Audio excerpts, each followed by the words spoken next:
Chapter 1. The house on Staghorn Way appeared extraordinarily normal.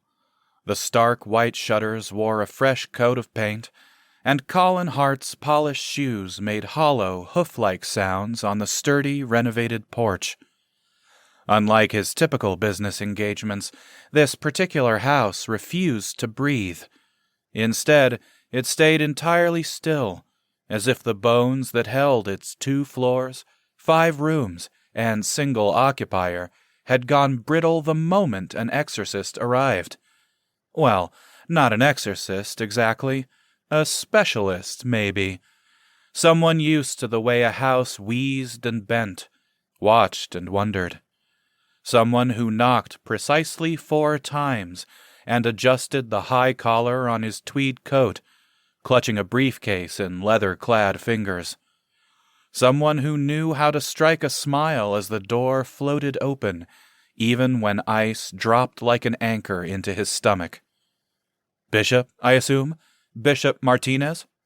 Colin said, focusing on the slight, neatly dressed person standing in the doorway, and not on the strangely shaped body, skeletal, bruised and curious, lingering over their shoulder at the top of the staircase. "I'm Mr. Hart." Bishop adjusted the square reading glasses perched on their handsome, hawkish nose and nodded curtly. "Hi, yeah, that's me." They paused, scanning Colin from his onyx Chelsea boots to his high, round, freckled cheeks. "Oh, right, come in. Sorry, I'm not used to actually inviting people inside. It's been inconvenient, I assume?" Colin stepped onto the cherrywood floor and watched the apparition peering at them from the 2nd story wink out of existence. "Tell me about the house." He turned his gaze to Bishop. "Do you prefer Mix or Mr. or—" "Bishop is fine, actually. They, them." Colin lifted an eyebrow. "He, him for me, thank you. If we're embracing informality, call me Colin." He glanced at the ceiling, then the floor. "So, the house." Bishop closed the door and turned the lock, smoothing a delicate hand over the front of their maroon long-sleeve. Colin took a moment to study the homeowner's sturdy jaw and fine, tightened mouth. Bishop's eyelashes flicked, chasing shadows along their cheekbones, and they straightened their narrow shoulders, aligning themselves toward the decorative banister. Gentle, Colin thought, bemused. Like a rabbit. "Built sometime in the 1900s, I guess. It's been vacant for a while. Renovations called for patience most people on the market didn't have, so post-foreclosure, the bank auctioned it. I won. Used it as a live-in project. Started with the porch, then the kitchen. Now I'm tiling the primary bathroom." Colin hummed, glancing at the high ceiling and the faded floral wallpaper.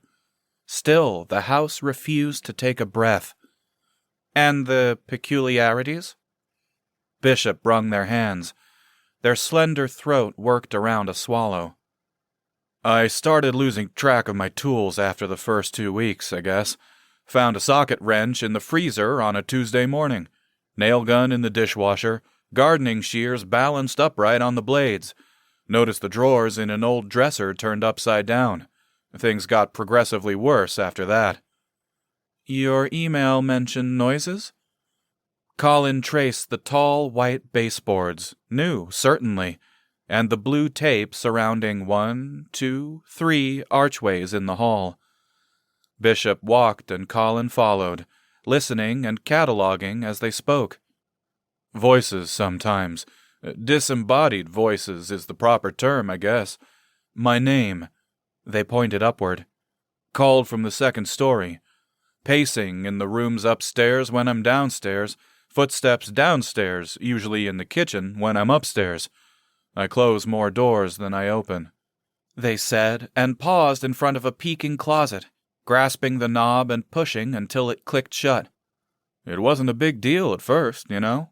Livable." "And what made it unlivable?" Colin asked. To keep listening to this audiobook, I've left you a link in the description so you can do it, at no cost thanks to Audible's 30-day free trial.